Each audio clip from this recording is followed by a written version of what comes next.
Hi, thank you very much for tuning in. So I think most people love Bombay mix as a real nice snack or a nibble. Traditionally it's used with chickpea flour. This is bhujia, so it's the same but it's made of moth bean dal.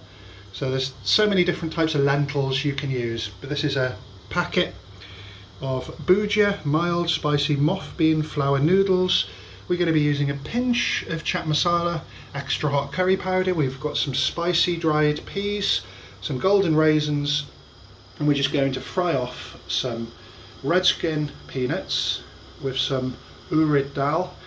We're just going to add a little bit of this low grade sesame oil to this pan on a mild heat, so just under halfway, and just enough oil really to fry the peanuts and the white skinned urid dal before the skin comes off. It's black, also known as black gram. So just add the peanuts and the urid dal. I want them to roast really nice and slowly. Peanuts taste exceptionally good once they're roasted. Smell the aroma in the air now. So another couple of minutes of nice careful folding and light frying. So that's just about popping now. So the urid dal almost turns like a nut. So serve is the most common noodle that you can use. In with that, in with the peas, in with the sultanas, or better still, should we roast the sultanas slightly?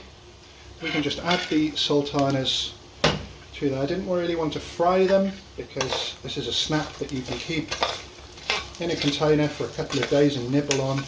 So just going to just mix the urid, the peanuts and the sultanas.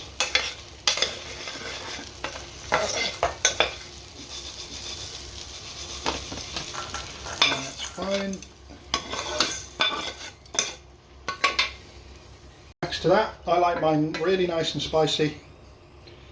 So extra hot chilli powder here, 2 loaded teaspoons and a bit for luck. I just need a little bit of chaat masala, which has dried mango powder, black salt and other ingredients.